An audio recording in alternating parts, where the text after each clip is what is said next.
आदरणीय दर्शकबिन नमस्कार, म हुँ मोहन। तपाईहरु अहिले हेर्दै हुनुहुन्छ वाउ टाइम च्यानल। तपाईहरु हाम्रो च्यानलमा नयाँ हुनुहुन्छ र अहिलेसम्म पनि हाम्रो च्यानललाई सब्स्क्राइब गर्नुभएको छ भने सब्स्क्राइब गर्नुहोला। हामीले हाम्रो च्यानलमा विभिन्न ट्रिक्स एन्ड टिप्स र विभिन्न मोटिभेसन भिडियोहरु अपलोड गर्दै आएका छौं, जुन हामीले अपलोड गरेको भिडियोहरुले तपाईहरुको दैनिक जीवनलाई सहजीकरण गराउनेछ भन्ने हामीले आशा राखेका छौं। धेरैको चासो र गुनासोको विषय रहेको थियो ड्राइभिङ लाइसेन्सको अनलाइन फर्म कसरी भर्ने। तपाईहरुलाई आज म सिकाउने छु। ड्राइभिङ लाइसेन्सको लागि ट्रायल दिनुभन्दा अगाडि हामीले फर्म भर्नुपर्ने हुन्छ। त्यसको लागि प्रोसेसहरु के छ सबै कुराहरु तपाईलाई आज म सिकाउने छु। हामीले ल्यापटप अथवा म आफ्नै मोबाइलबाट छ भने ल्यापटप कम्प्युटरबाट अलि सजिलो हुन्छ। यदि तपाईहरुसँग प्राय अहिले स्मार्टफोन त सबैसँग हुन्छ, त्यसको लागि चाहिँ मोबाइल भए पनि हुन्छ। मोबाइलबाट अनलाइन फर्म कसरी भर्ने भन्ने बारेमा तपाईलाई आज म सिकाउने छु। यसको लागि चाहिँ नयाँ युजर तथा पुरानो युजरहरुको लागि दुईटैको लागि चाहिँ सजिलो हुने गरी म आज स्टेप बाइ स्टेप तपाईलाई सिकाउने छु। अन्तिमसम्म हेर्नु होला। जस्तै नयाँ भन्नाले चाहिँ तपाईहरुसँग लाइसेन्स छैन र तपाईले लाइसेन्स निकाल्न चाहनुहुन्छ र तपाईले ट्रायल दिन चाहनुहुन्छ भने ट्रायल दिनुभन्दा अगाडि तपाईले एउटा फर्म भर्नुपर्ने हुन्छ, जसको लागि चाहिँ तपाई अहिले यातायात कार्यालय पुगिराख्नु पर्दैन। अथवा तपाई क्याटेगोरी थप गर्न चाहनुहुन्छ, तपाईसँग अथवा बाइकको लाइसेन्स अथवा गाडीको लाइसेन्स कुनै छ अथवा कुनै अर्को तपाईसँग बाइकको छ र गाडीको थप्न चाहनुहुन्छ अथवा गाडीको छ र बाइकको थप्न चाहनुहुन्छ भने अथवा स्कुटीको थप्न चाहनुहुन्छ भने तपाईले चाहिँ यातायात कार्यालयमा गएर लाइन लाग्नुपर्ने झन्झट अहिले चाहिँ हराइसकेको छ। अहिले चाहिँ हामीले आफ्नै मोबाइलबाट अनलाइन फर्म भरेर मात्रै हामी चाहिँ ट्रायल दिने दिन मात्रै हामी यातायात कार्यालयको ट्रायल सेन्टरमा पुग्दा हुन्छ। त्यो भन्दा अगाडि चाहिँ हामीले ट्रायल दिनुभन्दा अगाडि जुन फर्म भरेर हामीले लाइन लाग्नु पर्थ्यो, त्यो चाहिँ झन्झट हामीले अहिले बेहोर्नु पर्दैन। जसको लागि चाहिँ लिखित परीक्षा र ट्रायलको लागि हामी यातायात कार्यालय धाउनुपर्छ भने अब फर्म मात्रै भर्नको लागि चाहिँ हामीले यातायातमा गएर लाइन लाग्नुपर्ने जुन त्यो चाहिँ समस्या हल भएको छ। जसको लागि तपाईलाई आज म सिकाउने छु। स्टेप बाइ स्टेप अन्तिमसम्म हेरेर साथ दिनु होला। तपाईलाई म स्क्रिन शेयरतिर लान चाहन्छु है त। तपाईलाई मैले स्क्रिन शेयरमा लिएर आइपुगेको छु। अब तपाईले के गर्नुपर्छ भने तपाई आफ्नो मोबाइल अथवा ल्यापटपमा तपाई चलाउँदै हुनुहुन्छ भने तपाईले सबैभन्दा सुरुमा आफ्नो मोबाइलमा रहेको मोबाइल चलाउँदै हुनुहुन्छ भने मोबाइलमा रहेको क्रोम ब्राउजर अथवा कुनै ब्राउजर ओपन गर्नु होला, अथवा ल्यापटपमा हुनुहुन्छ भने कुनै ब्राउजर ओपन गर्नुस्। मैले क्रोम ब्राउजर ओपन गरे है त। र तपाईले के गर्नुपर्ने हुन्छ भने यहाँनेर साइड बारमा चाहिँ dotm.gov.np हानेर इन्टर गर्नु होला। मैले इन्टर गरे। यति गरिसकेपछि तपाईले यातायात कार्यालयको साइट ड्याशबोर्ड खुल्नेछ। त्यसको लागि तपाईले dotm.gov.np हान्नुपर्ने हुन्छ। र तपाईले यहाँनिर देख्न सक्नुहुनेछ अनलाइन सवारी चालक अनुमति पत्र प्रणाली भनेको छ। यसमा तपाईले क्लिक गर्नु होला। सिधै यसमा क्लिक गरिसकेपछि तपाईको यहाँनिर एप्लिकेसन भन्ने अप्सन खुल्छ। तपाई डाइरेक्ट पनि जान सक्नुहुन्छ, जसको लागि appl.dotm.gov.np/login हान्नु भने तपाई सिधै यो ड्याशबोर्डमा आफै आउन सक्नुहुन्छ है। तपाईले यातायात कार्यालयको साइट खोल्नुभयो भने अथवा तपाईले यहाँनिर यातायात ड्राइभिङ लाइसेन्स भनेर सर्च गर्नुभयो भने तपाईले यसरी आउँछ। अनि यातायात व्यवस्था विभाग भनेर यहाँ जानु होला। अनि तपाई के गर्नु पर्यो त अनलाइन सवारी चालक अनुमति पत्र प्रणालीमा जानु पर्यो है त। र तपाईले अब यो युजर नेम तपाईसँग अलरेडी छ भने यहाँनिर तपाईले हान्नु होला। तपाईले आइडी बनाइसक्नु भएको छ भने, यदि छैन भने, यदि तपाईहरु पुरानो हुनुहुन्छ भने डाइरेक्ट यहाँबाट जान सक्नुहुन्छ। यदि नयाँ हुनुहुन्छ भने प्राय पुरानोले त सिक्नै पर्दैन किनकि जानिसकेको हुनुहुन्छ। र नयाँको लागि चाहिँ साइन अपमा जानु होला है। त्यहाँ तल साइन अप भन्ने अप्सन हुन्छ। अब तपाईले यहाँ के गर्नु पर्यो त यहाँ साइन अप गर्नुपर्ने हुन्छ। फर्स्ट नेम हान्नुस्, मिडल नेम हान्नुस्, लास्ट नेम हान्नुस्। यहाँनिर डेट अफ बर्थ हुन्छ, अनि मोबाइल नम्बर हान्ने ठाउँ हुन्छ, अनि पासवर्ड हान्नुपर्ने हुन्छ। पासवर्डमा चाहिँ एउटा क्यापिटल हान्नुस्, अरू स्मल हान्नुस्। 8 अङ्कभन्दा बढी हुनु पर्यो। अनि यहाँनिर क्वेसन भनेर हुन्छ। क्वेसनमा एउटा छान्नु होला कुनै। What is the name of your friend first school भनेको छ। यहाँनिर अरू पनि छ, धेरै कुराहरू छ। अब तपाईलाई आफूलाई सजिलो लाग्ने एउटा कुनै चोइस गर्नु होला र एउटा एन्सर तपाईले सम्झिनु होला, किनकि पछि तपाईले फर्गेट गर्ने बेलामा अथवा पासवर्ड बिर्सेको खण्डमा यो चाहिँ तपाईलाई आवश्यक पर्ने हुन्छ। एउटा कुनै चोइस गर्दा भयो। यहाँनिर एउटा कुनै क्वेसन चोइस गर्नु र एउटा क्वेसनको एन्सर दिनु होला। तपाईले यदि सबै भरिसकेपछि चाहिँ अब साइन अपमा थिच्नुपर्ने हुन्छ है। साइन अपमा थिचिसकेपछि तपाईको यहाँनिर मोबाइलमा एउटा ओटीपी कोड आउनेछ। तपाईले जुन त्यहाँ अघि दिनुभएको मोबाइल नम्बर थियो त्यसमै एउटा ओटीपी कोड आउँछ। मोबाइलमा हेर्नु होला 6 अङ्कको कोड आएको हुन्छ, त्यो हान्नु होला है त। यहाँनिर ओटीपी कोड हानिसकेपछि तलतिर कन्फर्म भन्ने अप्सन हुन्छ। कन्फर्ममा थिच्नु होला। यति गरेपछि तपाईको आइडी बन्यो है। यति गरेपछि आइडी बन्यो। अब तपाईले यहाँनिर के गर्नुपर्ने हुन्छ व्यक्तिगत विवरण अनि यो ठेगानाहरू यो सबै कुराहरू चाहिँ तपाईले भर्दै जानुपर्ने हुन्छ।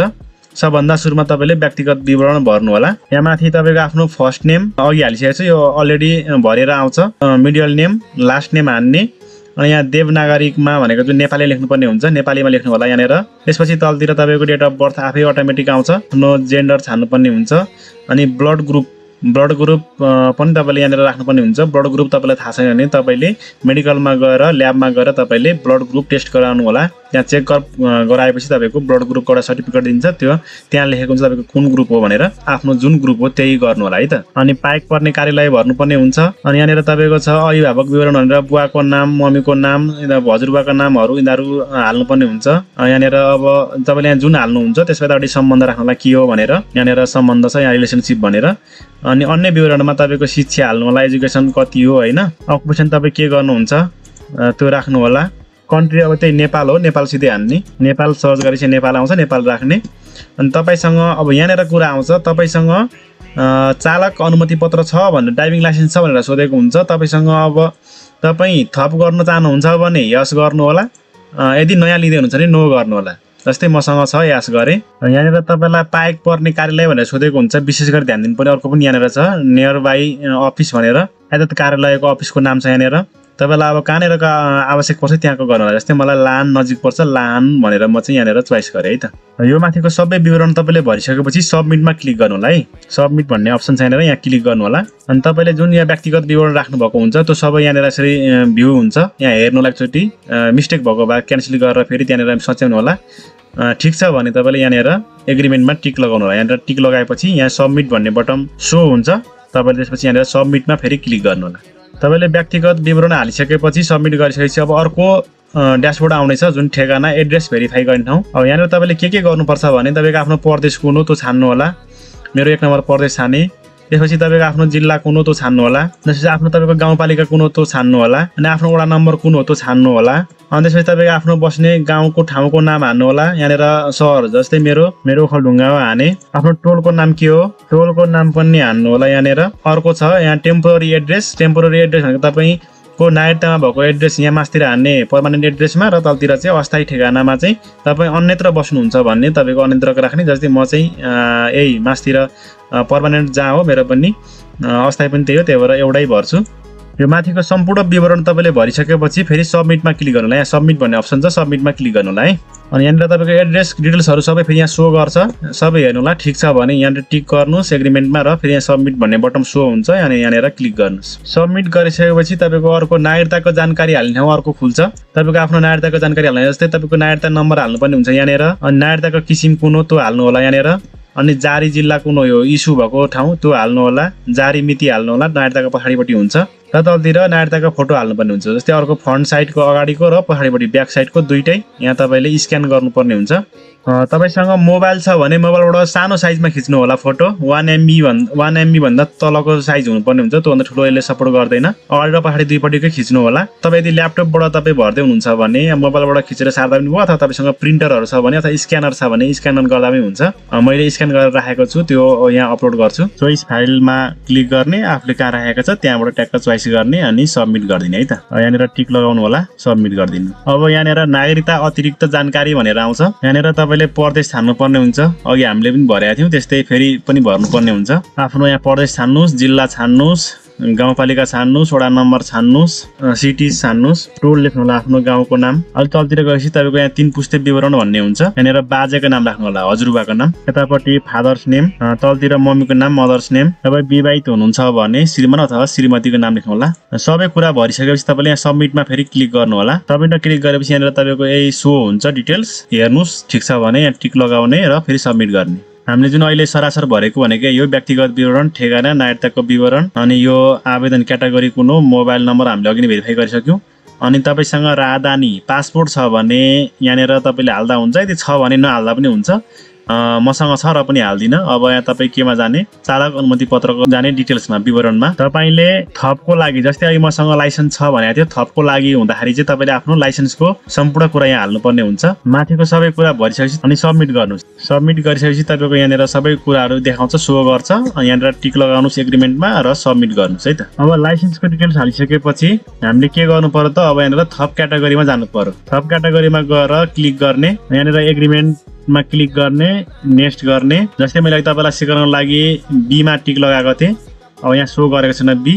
तपाईँहरूले नयाँ लिन चाहनुहुन्छ भने जस्तै अब यहाँनिर त्यो चाहिँ नयाँको कुरा गरेँ मैले अब नयाँ लिनेले पनि यही हो र थप लिनेले कुन लिने हो त भने जस्तै अब नयाँ लिन चाहनेकोले चाहिँ यहाँ मेरोमा बीमा मैले टिक लगाएको कारणले मेरो बी देखाएको छैन यदि नयाँ हुनुहुन्थ्यो तपाईँको यहाँ देखाउँथ्यो त्यति मात्रै फरक हो जस्तै म ए को थप्न चाहन्छु भने ए मा क्लिक गर्ने कुन क्याटेगोरीको लिन चाहनु भएको त्यसमै टिक लगाउनु होला मैले ए को लिन चाहेको मैले चाहिँ थपको लिन चाहेको त्यही भएर यसमा तपाईँलाई सिकाउन गएको है मैले थपको भने पनि भयो नयाँ भने पनि भयो सिकाउनको लागि मैले यसमा टिक लगाएँ त्यसपछि नेक्स्ट गर्नु होला अब यहाँनिर तपाईँको कार्यालय चयन गर्नुहुन्छ अफिस सिलेक्ट गर्नुपर्ने हुन्छ तपाईँ कहाँबाट ट्रायल दिन चाहनुहुन्छ जस्तै म बागमतीबाट दिन चाहन्छु मलाई यो नजिक पर्छ कुन कार्यालयबाट दिने भनेको छ मलाई ठुलो भरेङबाट दिन सजिलो लाग्छ म त्यहाँको छाने अथवा तपाईँलाई कुन लाग्छ मलाई ल जग्गाती राखेँ अर्जेन्ट भयो एप्लाईमा तपाईँले क्लिक गर्नु होला अर्जेन्ट छैन भने एप्लाईमा नक्लिक गर्नु मलाई जस्तै अर्जेन्ट छैन म यहाँ एप्लाईमा क्लिक गर्दिनँ टिक लगाउँदिनँ अब सिधै नेक्स्ट गरिदिनु होला यहाँ तपाईँले मिति चयन गर्नुपर्ने हुन्छ कुन डेटमा राख्ने त जस्तै तपाईँ हिडन भएको डेटहरू भनेको यो रातो जानेर छ यो सबै फुल फिल भइसकेको हो जहाँ चाहिँ जस्तै यो 12 गते 19 गते चाहिँ खाली रहेछ जस्तै 19 गतेको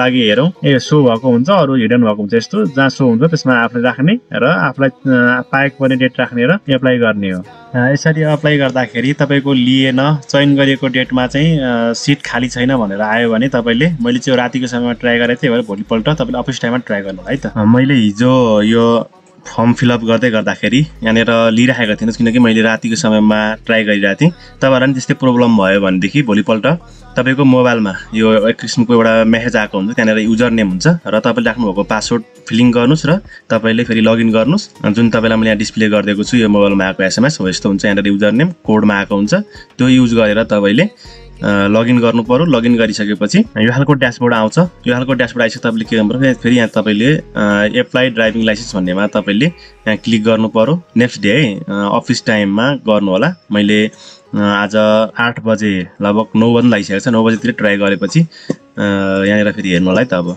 यहाँनिर टिक लगाउनुहोस् यसमा जाने जस्तै मलाई ए को चाहिएको छ नेक्स्ट गरिदिनुहोस् अनि त्यसपछि तपाईँले आफ्नो म बागमतीबाट दिन्छु अफिस छान्नु होला कुन प्रदेशबाट लाउने त्यसपछि बागमतीको पनि म कहाँबाट दिन चाहन्छु त जगातीबाट दिन चाहन्छु अर्जेन्ट भयो एप्लाईमा क्लिक गर्नु होला तपाईँले थिच्नु भने कुनमा हो त्यस्तोमा लगाइसकेपछि यहाँ तपाईँको डकुमेन्ट हाल्नुपर्ने हुन्छ के को लागि अर्जेन्ट हो भनेर अर्जेन्टमा क्लिक गर्नु भन्यो भने के पनि लाउनु पर्छ मलाई अर्जेन्ट पनि छैन त्यही भएकोले नेक्स्ट गर्ने अर्जेन्ट छैन भने टिक नगर्ने अब तपाईँले यहाँनिर मिति चयन गर्नुपर्ने हुन्छ हिजो अरू सबै हिडन थियो यो दुईटा थियो यो दुईटामा हामीले टिक गर्यो भने यस्तो भन्थ्यो चयन गरिएको मितिका लागि कुनै पनि कोटा सूचना छैन भनिरहेको थियो र हिजो अरू डेटहरू थिएन अहिले चाहिँ यो 22 तारिक 22 गते असारको 22 गते यहाँनिर सो गरिरहेछ असारको 22 गते अब राखेर हामी के गर्छौँ त यहाँनिर सो गरिरहेछ एप्लाई गर्छौँ 225 मा 37 ले भरिसक्नु भएको छ मोबाइलमा एउटा ओटिपी कोड आउँछ यसरी तपाईँको कोड आएन भने तपाईँले ट्राई गरी बस्नुपर्ने हुन्छ है मैले 4-5 चोटि ट्राई गरेँ अनि यहाँनिर कोड आउनको लागि लास्ट चोटि चाहिँ रिसेन्ड गर्ने आउँदैन त्यो कन्फर्मेसन गर्ने ठाउँ मात्रै आउँछ अनि जतिखेर त्यो कोड आए पनि त्यो लङ टाइम काम गर्छ मैले लास्ट चोटि आधी घण्टा जति कुरेपछि कोड आयो यो चाहिँ सर्भरको कारणले गर्दा हो यो चाहिँ अब नेपाल सरकारले यस्तै गर्छ भनौँ न नेपाल सरकारको कर्मचारीहरू भनौँ न पैसा महँगो खर्च भएको देखाउँछ तर सर्भर चाहिँ स्लो खालको किन्छ त्यही भएर यस्तो खालको हुन्छ मोबाइलमा कोड बल्ल बल्ल आयो यो खालको प्रब्लम तपाईँको सल्भ गर्नु छ भने तपाईँले चाहिँ केही समय कुर्नुपर्ने हुँदो रहेछ है सम्पूर्ण विवरण भरिसकेपछि यहाँनिर प्रिन्ट एप्लिकेसन भन्ने अप्सन आउँछ यसमा जानु होला यसलाई तपाईँले स्क्रिनशट गरे पनि हुन्छ अथवा तपाईँले प्रिन्ट गरे पनि हुन्छ प्रिन्टर छ भने प्रिन्ट गर्नु होला छैन भने स्क्रिनशट गरेर राख्नु होला यहाँनिर अनि तपाईँसँग आफ्नो प्रिन्टर छैन भने साइबरमा गएर प्रिन्ट निकाल्नुहोस् र फोटो टाँसेर यो चाहिँ तपाईँ लिएर आफ्नो भिजिट डेटमा चाहिँ आफ्नो जानुपर्ने हुन्छ है तपाईँले यहाँ जुन राख्नु भएको छ नि भिजिट डेट यो डेटमा तपाईँले आफूले जुन अफिस राख्नु भएको छ भिजिट डेट जुन तपाईँले ड्राइभिङ कहाँ दिने त्यहाँनिर यो डेटमा चाहिँ तपाईँ एकचोटि भिजिट गर्नुहुनेछ अफिसमा है मैले यस भिडियोमा तपाईँहरूलाई पुरानो थप्नको लागि के गर्ने र तपाईँहरूको नयाँ लिनको लागि कसरी फर्म भर्ने भन्ने बारेमा सम्पूर्ण एकै ठाउँमा तपाईँलाई बताएको छु र जुन ओटिपी कोड नआउँदाखेरि समेतको समस्या चाहिँ तपाईँलाई मैले हल गर्ने गरी यसमा एकमुष्ट सिकाएको छु तपाईँलाई आजको मेरो भिडियो कस्तो लाग्यो मन पर्यो भने लाइक कमेन्ट सेयर र सब्सक्राइब गर्न नभुल्नुहोला भन्दै अर्को भिडियोमा भेट्ने बाचाका साथ आज बिदा चाहन्छु हस्त बाई बाई